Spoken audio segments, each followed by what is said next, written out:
you know Andrew? He's like the tall dude. Yeah. Yeah. He calls me the Great White. Yeah. The Great White. The Great White. And with that, guys, Fight Commentary Chats, we're going to try something new today. We're going to try to unbox this ProsourceFit mat, puzzle mat, while we interview this amazing black belt here. So it's the first inception. I don't know if this is going to work. We're going to try it, see what happens. This is Kyle Calkins. Of course, you guys know me, Jerry, and Rob. Hey. Kyle Calkins, he's a black belt now. We met him when he was a brown belt.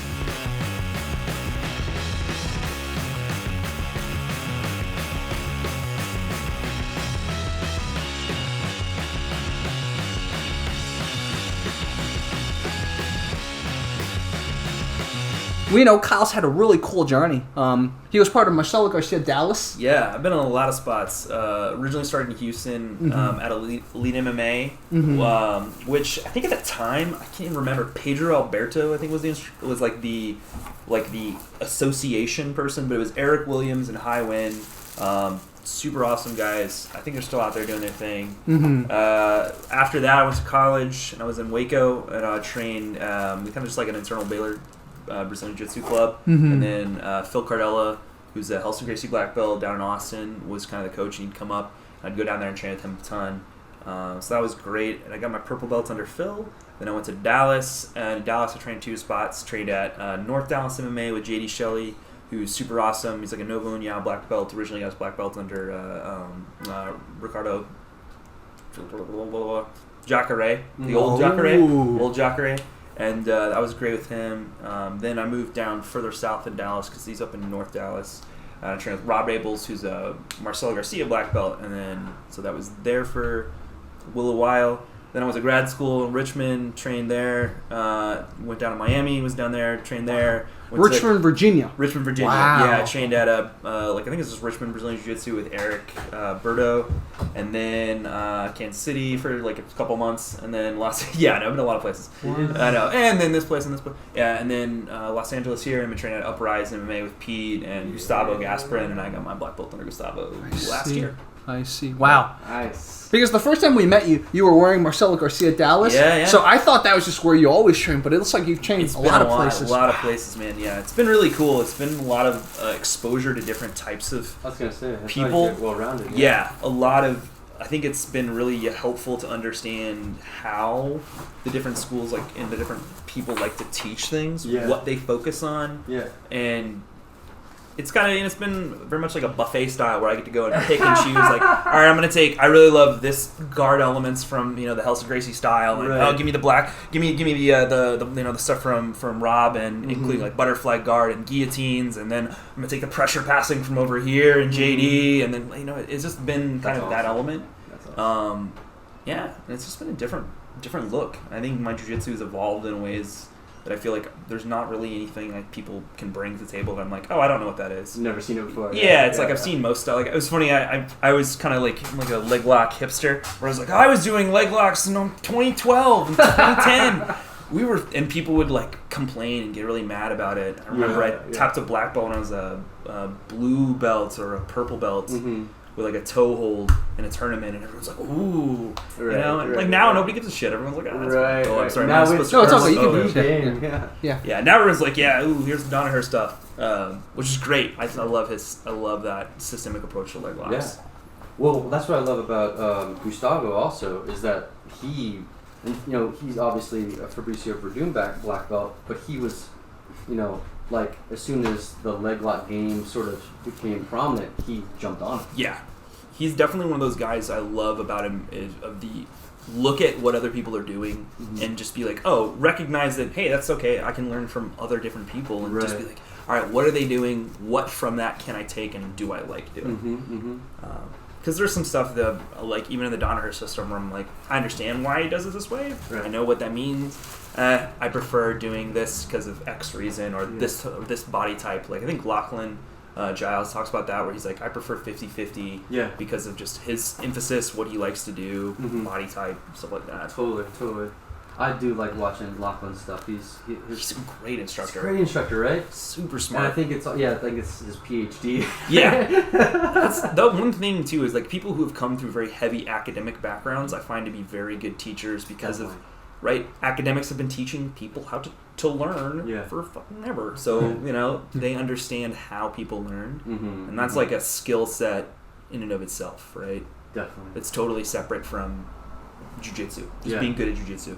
Yeah. Like we were talking about earlier, right, with like Cobrinha, in the sense of like him teaching to his style. And that's one of the things that I try as best I can to avoid, is like teaching my style and more trying to teach generalized concepts. Because like, I'll give you a great example. I do the cartwheel pass. I don't think I should ever teach the cartwheel pass except for if somebody asks me, because it's an attribute based move, right? It's like a specific thing that if you are not that kind of an athlete, right, why the hell would you do that, man? Sure. You know, similar thing to like certain elements of like rubber guard and things like that, where it's like, sure, everyone could do it, but are you really going to be as effective doing that? Totally. I think the same thing about, you know, I'll probably get shit for this one, but Keenan, like Keenan's lapel guard stuff, where I'm like, yeah, there's a lot of elements of that, and the way he plays like worm guard, and that's really good for him and good for people like that, but is it really that great for everybody? Is it the most optimized thing?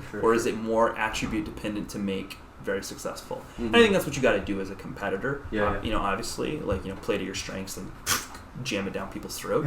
But as far as like, is that the type of innovation in jiu-jitsu that I want to teach and learn? Right. Yeah, what I loved about training with you was that, like, you broke it down very simply for me in very small steps.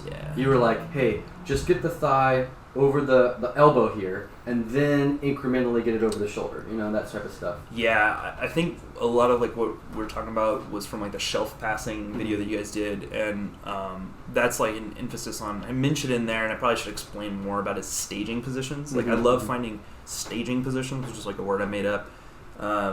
In terms of, it's those incremental elements of like, I'm not past the guard yet, but I am in a really good spot to have a lot of options. So, for example, if you get to half guard, you're like in a turn away spot, right? Or you're doing like facing the legs. That to me is that is a staging position, because you can sit there for a little bit and fight from that position, and I can either extract my leg backwards, I can go to mount, I can try to go for a Kimura, right? You have a lot of options varied within there, and the other person has to react to you. And so I try to like find those positions, and just that's what I like to get good at. And my favorite other ones too is like the wraps, where you step over both of the legs, right? Where you cover both legs, which I think, oh man, can't remember the black belt who's really good at that. He's a heavyweight, and now he fights in the UFC. He probably does steroids. He's super jacked. He had a lot of really good matches with Buchecha back in the day. Right. I don't remember that guy's name now. Ricardo something? I don't remember. I have a bad memory. I can't remember it right now, but that happened to me very early on. A brown belt under, I think, Bob Bass, wrapped up both my legs very easily, like well before I ever saw Habib do it. You know what I mean?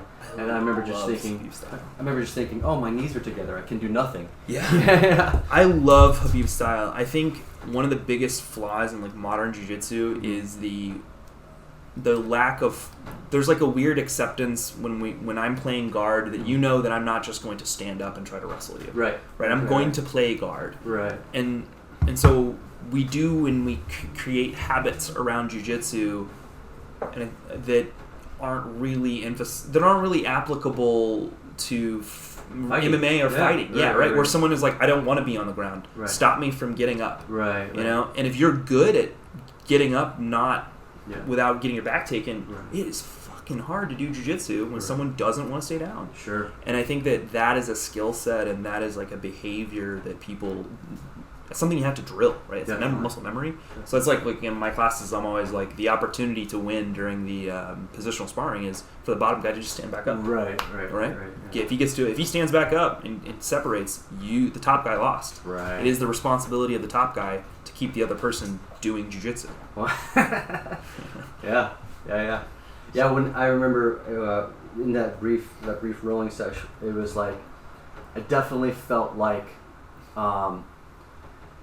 Smothered is the wrong word, but definitely. But you know how like a gator will drag somebody into deep water. You know, it felt like that. It feels like, because I typically do not.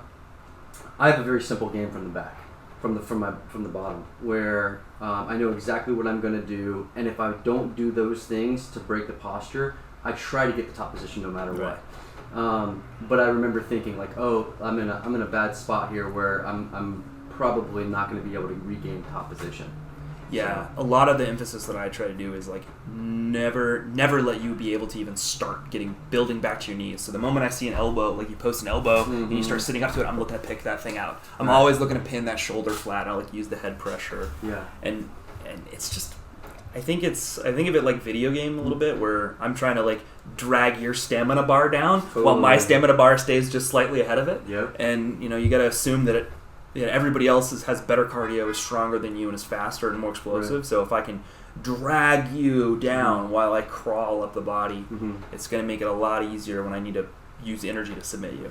Yeah, the impression that I got was that kind of like the Art of War situation where you presented to me like a fork in the road, but you had a rebuttal to whether I went left or right. You had a rebuttal, and then there was another fork in the road, and so it was just a series of forks that led in a circle. Yeah, it's just like, how do I make this as miserable as possible? Right. And then we're back to square one, and I'm like, oh, now I'm in a triangle again. Yeah, I think in like the psychology of it too, right? Is you're like, okay, if I can just get this underhook, I'm gonna be fine. I'm gonna start getting some of this pressure off me. Okay, great. Oh no, he's collapsed it. No, he's turning the other way. Okay, the underhook's useless now. Fuck. And then your mind just gets. The will gets zapped. Yeah, the breaking of the will, and you can feel it in people, and I've always loved that mindset. I'm a little sadistic in that element. I'm just like, savor it. How do I get people to just be like, the one you feel that last like Hercules moment where people are like, right, and then you're like, okay, cool, I got it. And sometimes like there are people who are just too tough. Like you can just feel like they're gonna continue for however long you're going. I remember I had a no time limit match. I organized a tournament in like 2014. It was like a kumite, and so we put money up. We paid everybody. It was super fun. Nice.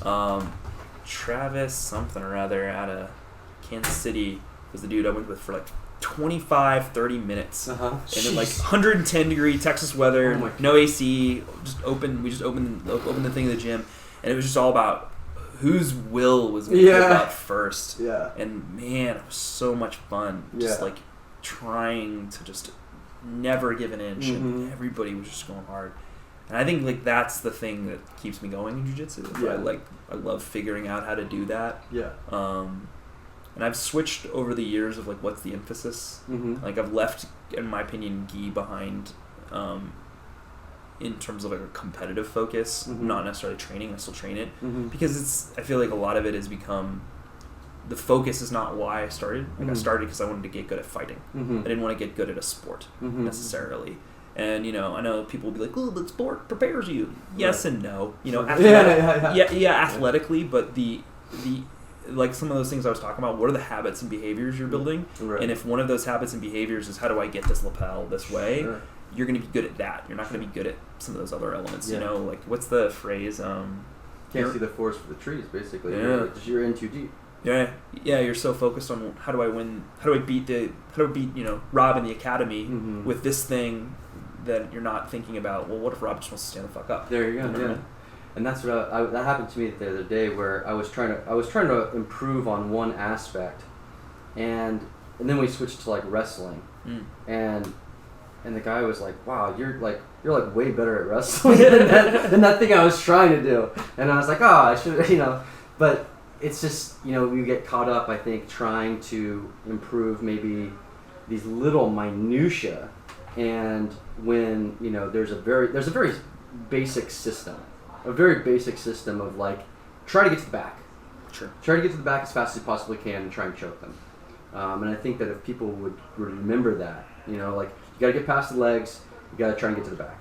Yeah. And if you have a clear direction, then like try and go that way the entire time. But I get caught up in it all the time. I try to prioritize mount more so, and then like, can I get to the mount? Okay, great. Now whatever happens. Because to me that represents the idea of like, if I can take someone down, put them in mount. If it's a fight, I can smash their face from there. And if I can hold them, great. If they give me their back, cool. Yeah. You know, but I'm always going to try to prioritize how do I stay on top of them and never let them be able to get anything started. Sure. Because even if I don't really, like if they're a really good black belt or something, you don't really pass their guard for more than a couple of seconds, whatever. They never were in a position to hit me. Right. Right? Right. Where I'm in a position the whole time to keep them down. Right. I think too, like, there's also just not, like everybody says, right, well, there's, you know, in the street, I'll just, even if I'm a really good competitive blue belt, whatever, I'll still beat an untrained person. Sure, but there's some really athletic people out there. There's some really tough dudes who will sap your will if you've never been with somebody who's that, like, aggressive. Yeah. And, like, I don't know. It's just we don't have infinite time. We can't learn everything. We can only get good at so much stuff. Yeah. So it's about what do you want to spend your time building muscle memory in. Totally. And I always think it's hilarious because sometimes when you're sort of like swimming in the higher belt pond, everybody knows each other, and then you get comfortable with each other. You know what each other's going to do, and then you're definitely not worried about like swinging elbows or knees accidentally clipping you. But then all of a sudden, like a bigger blue belt will come in and just get caught like right in the face, and you're like, oh yeah, that's what it's like to get punched in the nose. Right. When someone's that's true. Like I think probably the most dangerous people are like first day athletic white belts who you're like trying to hold them in side control, and all of a sudden elbow flings out of nowhere, and you're like, whoa, what the hell? Why? That's not even a shrimp. I don't even know what that was. And following up on this, do you think that jiu-jitsu is the best for self-defense, for someone that had limited time and wanted to learn the best thing for self-defense? Yeah, I think so. For different reasons, what I think most people would say. I think the ability to take someone down, hold them down, and then control them is the most important aspect of self-defense, and also the ability to not be controlled, right? Because really, what is the point? Like, you don't want to smash someone's face in self-defense, depending on what it is, because we live in a legal society, and that shit sucks. And I think that, you don't want to deal with that. And it's a lot easier to say, like, oh yeah, this person tried to fight me, but instead of me throwing some badass Muay Thai up in their face, I was able to hold them. Yeah. And I've had to use that more so than any of my other like boxing or like that. So I'd say that element of jiu-jitsu and why that's good, it's also just easily available, right? Wrestling is not easily available unless you're a kid.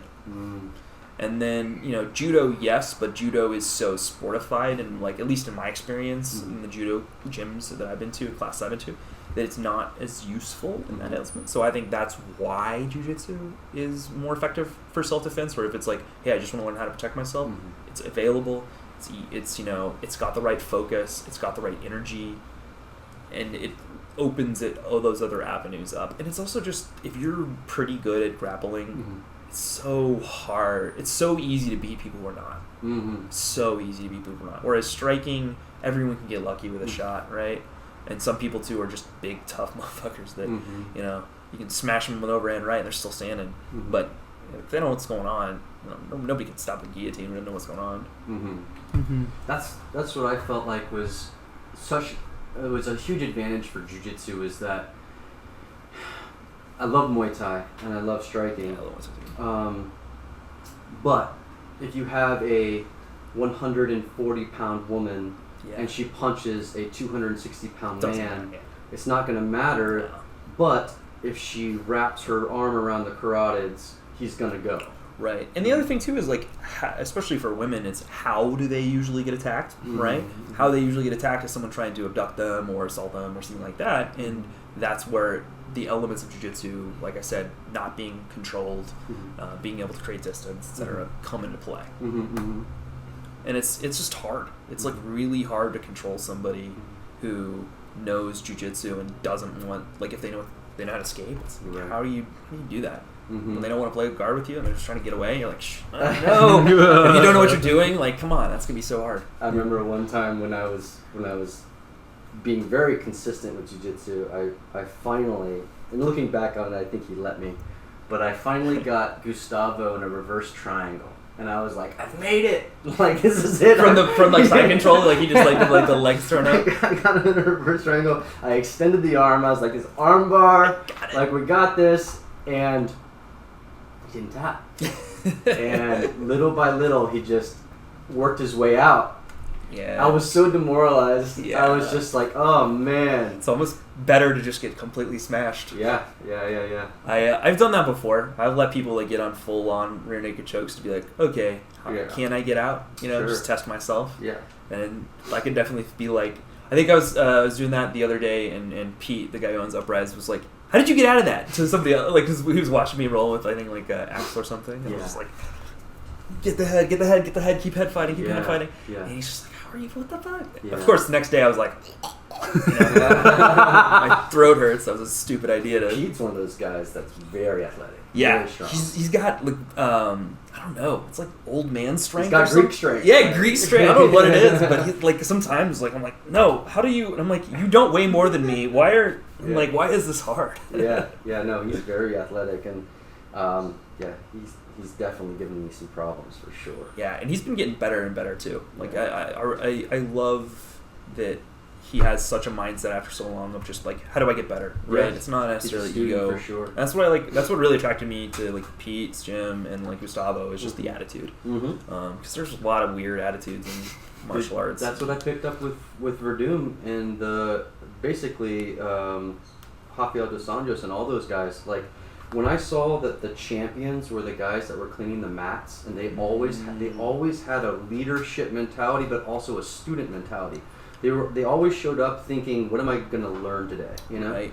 That's where I was like, wow. If you want to be at championship level, you literally have to have that sort of constant student mentality. Yeah, I think too the mindset of like everybody knows something you don't. Sure. Everyone has been in a situation or experience that you do not have. Mm-hmm. So even if they don't know what they're talking about from like grappling experience, they might say something that's interesting. You're like, oh, that's weird. Like.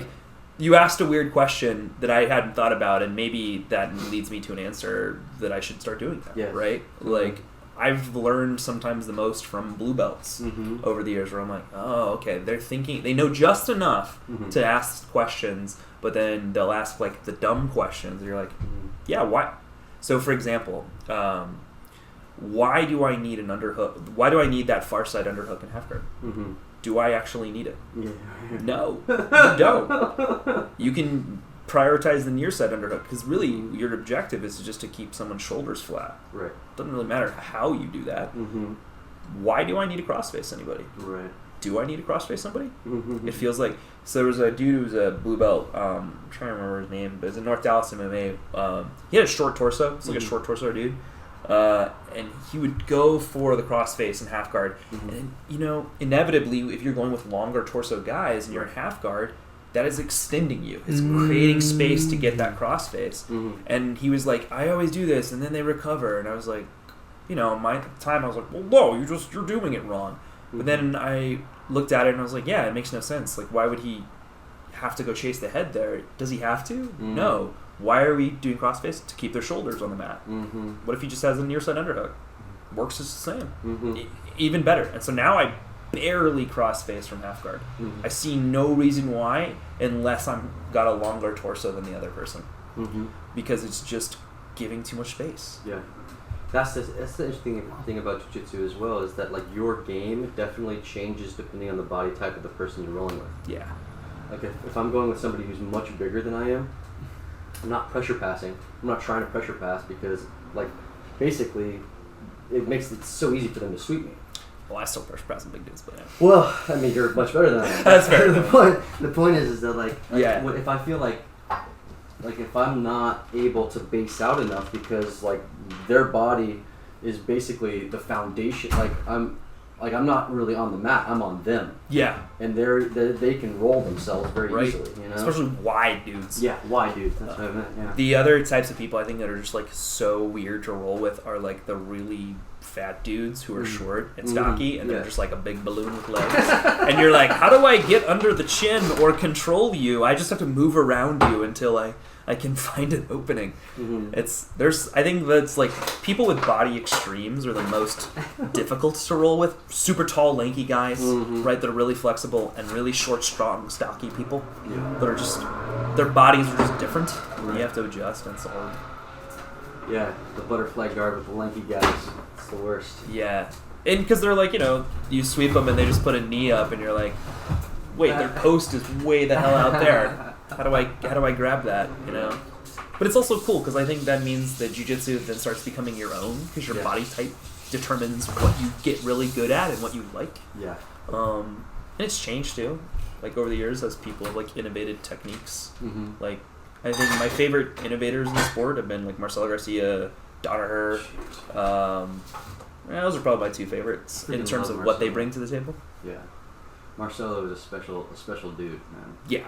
He really made the butterfly guard a thing. Like everybody sort of knew it, but really until he started developing it in a systemic way, people didn't do it the same. It was always just kind of more like an elevator sweep. Right. I think same thing with the X guard too, and the single leg X. He also really innovated. I would say he really innovated the guillotine in a way that a lot of people didn't think about, and combining that with his like back takes and his seatbelt system. Same thing with the north-south choke. Like I didn't really do the north-south choke until he did it. I don't know if he like watched Jeff Munson do it and like just be like, no, here's a more technical way. But I love those types of innovations that work in MMA, work in no-gi, work wherever, you know.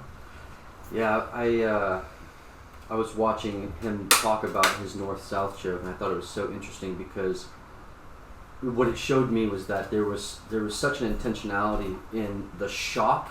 Like you'll see this in really high judo guys as well too, or like let's say in an MMA, somebody will deliver a shock, like a knee strike right before they do a throw. Oh yeah. With Marcelo, like he'll go for that north-south choke, and it'll be such a shock that he's got your neck. Yeah. You know, and if it doesn't get you to tap within like a second or two, he'll let it go. He'll go back to side control, and then he'll go back to the north-south choke and just shock you again. You know. Yeah, and that emphasis of putting like your ribs pressure like right on the neck and just kind of having like a landing, that definitely creates like that sucks. It's scary. It sucks.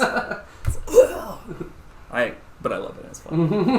I love north-south choke. It's a great choke. So talking about moves, what were some moves that when you were on your journey gave you issues? The loop choke from like passing, because I like to pass to my head from like early time and just dealing with it, because people would just there was like a couple of guys who were really good at it down in Dallas, who they would just wait for you to start pressuring in with your chest a little bit and boom, pop up in the loop choke. So learning to deal with that and where my head placement did was a thing that I had to deal with a lot. It used to be triangles too, but then that was something, you know, that just eventually developed just positioning to avoid more so than necessarily escapes. Where it's just like, just make sure that when I'm passing, I'm over here. I'm not doing that. I used to have a problem with wrestling. Like I sucked. Like I was a blue belt. I lost a competition to a college wrestler, and because I couldn't do anything, couldn't sweep him, couldn't do anything, and it just lost him takedown points. And I was like, never again, never again. And so I just dedicated a ton of time and effort to just developing an ability to have a wrestling game, a takedown game. So those are probably the two. Yeah, triangles, wrestling, and the loop choke specifically was just one of the ones that I just hated to deal with. I don't like the bow and arrow choke, so I hate getting bow and arrowed. It's such a painful, powerful choke. Learning the defense for that and building a good defense for that has also been a huge pain in the ass. Wow. The two things that I felt like were the scariest for me, surprisingly not heel hooks, was the knee bar. I hated the feeling of the knee bar. Yeah. That was so scary for me. And then getting go-go planted. That was the worst. I don't think I've ever been go-go planted. Oh, bro, I've been go-go planted. It's so bad. I think I've had people try and put the foot there, but bro, yeah, there's nothing worse than a shin right on your trach, and you're just like. I've tried it. I used to try it a lot. Yeah. Because it just was, it's like a funny, silly move. Yeah. It's like. Yeah, knee bars, I don't like knee bars as much either. I do them sometimes, but I don't know. I prefer toe holds, heel hooks, ankle locks over knee bars. It's just hard. Knee bars are just hard. People's legs are very powerful from that position. It's just very easy to angle out. It's, it's not impossible, but it's just hard. Right. Yeah. So you guys want to do some commentary on some stuff? Yes. I don't know, whatever you guys want to do. Absolutely. Before we end this, I just wanted to very briefly, you saw us unboxing this. Kind of just wanted to show you, it's pretty cool how it just kind of fits together. It's also really soft. It's really soft. Yeah, I was surprised. 1 inch. I was hoping I was expecting them to be harder because a lot of puzzle mats are pretty hard. Yeah, sure. So, These are pretty guess- soft. how would you? Oh, I see. Oh, that's Yeah, pretty yeah, easy. yeah. They just like put it together like And, this. and you can take off the little edge material so that you Oh, can create that's like your true. own little mat. So if you have like a gym or something. Makes sense. So it's like as you put them together, I can take off this end and Right. put on this end. Right. I see. So that's why the edges are there. Like just so like people don't like accidentally Kick them and break them off, exactly. yeah. And I see. I've seen a lot of people do where they put like the wooden. I think Pete has too, where it's like the wooden border, and then you put the mats, and then they have a little edge on them. I see. It's like keep everything in place. So guys, this comes with 6. Like you ordered this package, this exercise mat 1 inch extra thick, and it comes with 6 of them. So you put the 6 together, and then you have a mobile kind of mat unit. It's Nice. pretty cool. Heck yeah. Yeah. Definitely needed now. Guys, if they wanted to train with you, how can they find you? I teach classes at Uprise MMA over in Mar Vista in Los Angeles, California, and just come on by. And for privates and stuff like that during the yeah. lockdown and everything. Yeah, you can just look me up on my Instagram. It's KC_squared2. I'm sure they'll find some way to put it up like right above my head right here. Yeah. there. Right there. Here. And just hit me up if you want to learn. I don't really have like a YouTube channel where I post any techniques or anything like that. Probably. Yet. I should probably do something like that. That's the I key, used to do guys. that a long time ago. I think I was actually the original poster. I think I'm going to make this claim. I'm the original poster of the Kiss of the Dragon technique. Nice. I Nice. don't know Gotta if I pull still that have up. it. Oh yeah, we gotta find that. I'll try to find that link and put it in there. But I was like Baylor, and I had learned it from Ed something or other who trained with the Mendez brothers. Yeah. It was like just when they were getting super cool, like in Yeah. 2010. Was it with gi or no gi? It was gi, Oh, yeah. wow. But then, he taught me the Kiss of the Dragon, reverse De La Hiva stuff, and Yeah. I was like, I whoa! gotta put this online. Yeah, like, I'm look gonna at get this. all the chicks. People were just like, what is this technique? And you're like, I don't know, it just sounds... I remember the first time that happened to me, I was just so demoralized. It's such I a was like, cool technique, though. It kind of makes you feel like a child. Yeah, you feel silly. You feel silly that someone just spun underneath you and now is on your back. Mm-hmm. But it's, I don't know, it's a cool move. It is cool. Wow. It is cool. Did you meet your girlfriend doing jiu-jitsu since we talked about No, I did not. Okay. She actually, I think I make a joke that my girlfriend is actually jiu-jitsu and she is my mistress. So my girlfriend, my partner, we've been together for 13 years now here in July. And I started training jiu-jitsu 15 years ago, so I did jiu-jitsu before I met her. Yeah. I see. And but she does Muay Thai. She did Brazilian Jiu Jitsu for a little while with me. She got, I guess I could promote her now or something. But At some point. sometimes she needs a lot of work. Anna, if you're watching, we gotta work. Great guard. Let's work on that passing. But she does a lot more Muay Thai and stuff. I prefer striking. She's small, so. I see. My last question for you is, throughout your martial arts journey, was it mostly jiu-jitsu and, you worked on some wrestling too? Was it mostly grappling or did you always train striking with it too? Yeah, I've always trained striking too. I started originally like when I was a kid doing Taekwondo, and then when I came back to martial arts at like 15, I did jiu-jitsu, and then I did boxing and Muay Thai at the same time. I didn't take it as seriously though until maybe the last like 7 years. Just because, like, I don't know, I found grappling more interesting. Mm-hmm. But now I find striking mixed with grappling more interesting. One of the guys at our gym pointed out something a while back that I was like, oh yeah, that's so true, which is takedowns in MMA are not set up necessarily through, like, wrestling, setups and ties and hand snaps and things. It's set up through striking, and that is a different skill set. And really a lot of wrestling and getting good at takedowns is less so in the once you're on the leg and more in the setups, Right. especially on higher level guys.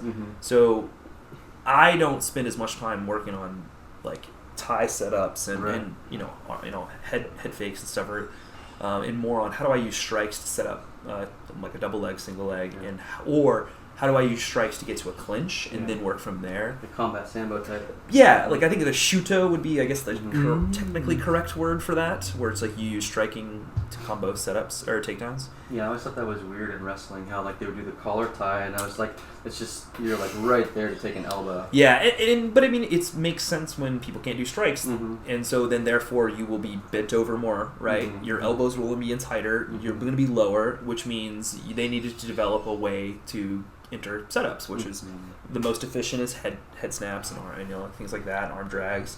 But obviously, when we're more upright, you can't do that. So, what is the initiation for those things? And so, I think that developing that has been something the last like 2-3 years that I've been focusing on. It's like just interesting. Like, it's fun. My favorite, my first introduction to that, where I was like, oh shit, this is next level, was watching Old School Pride Fedor.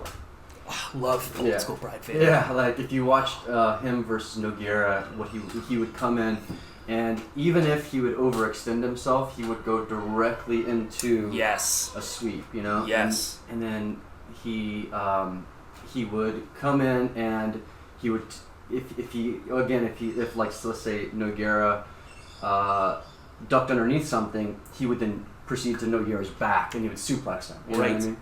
And then there was another one that I thought was amazing.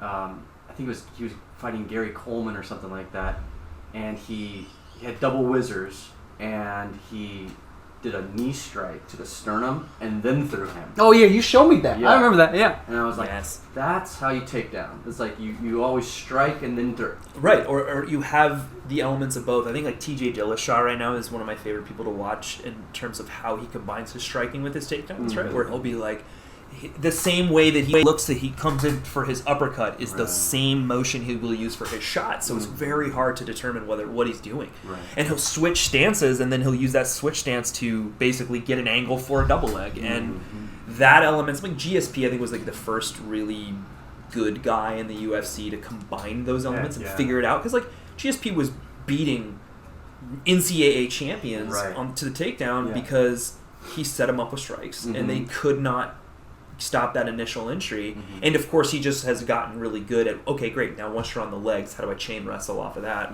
But I think that is the big focus for me. And then clinch wrestling off the cage or off the wall is a different skill set. And now look at Khabib is the best guy at that. And you can see that it doesn't matter how good how good or your NCAA champion, doesn't matter, because they don't spend time doing that. That's a specific thing that he has gotten really, really good at. It's like connective tissue or something. Yeah, it's fascinating. And I think I like this weekend, right, or last week with Kamaru Usman and Masvidal. Like Masvidal, to his own credit, he was able to stay up on the cage, and Usman could really only do clinch and pound from the cage because of how good the defensive capability of Masvidal from his back on the cage. Now, I think Masvidal should probably have moved his back off the cage after a while, but I think fatigue comes into play, and also that's what Kamaru Usman's really good at, is cutting cage off and getting you up against there, dragging you down. So those are the things right now that I think are the most interesting to me, that I'm most interested in, is how do I combine the striking elements to enter jiu-jitsu grappling elements, and then how do I modify my jiu-jitsu to be more focused towards MMA fighting. That's awesome. Just fun. And I think as Kyle goes on this journey, let's definitely bring him back to talk more about this as he kind of gets more revelations and stuff like that. The story of Kyle. Oh God. Kyle sequel soon. Yeah, and we'll definitely bring Kyle. This is going on Fight Commentary Chats. Maybe it'll go on Fight Commentary BJJ too, but we'll bring Kyle to demonstrate some of this stuff. Sure, yeah. That'd be awesome. Yeah, and he's going to create his own channel. I feel like this is going to inspire him. Someday, soon. Plenty of time now, I guess. Yeah, exactly. So guys, this was Fight Commentary Chats. Maybe it'll go on Fight Commentary BJJ too. Probably not Fight Commentary Breakdowns, but if it's on Fight Commentary Breakdowns, we love you all. And this is someone we've wanted to bring on for a very long time. Of course, you know this guy. This guy's awesome. Guys, by the way, check that out. Check out his coffee, guys. Cheers. Yeah, and ProsourceFit, thank you for sending this to us. We will have an affiliate link. Again, they aren't paying us to do this, but if you do click on the link, we do get a little commission. So, like, according to the FCC, I don't have to even say that, but I'm just being completely honest. Like, they're not paying me to like shout this out. I'm not getting a front end money We just make love it fun. jiu-jitsu, guys. We just love jiu-jitsu, and we're always trying to figure out ways to train in the park easier, so we don't have to carry a big mat.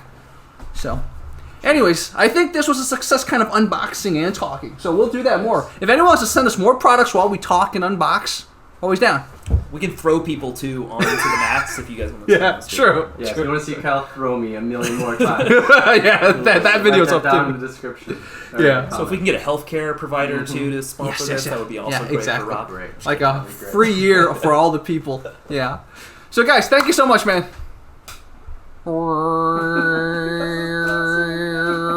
Oh, that's it. You're just doing that? That's his outro. Oh, that's his outro.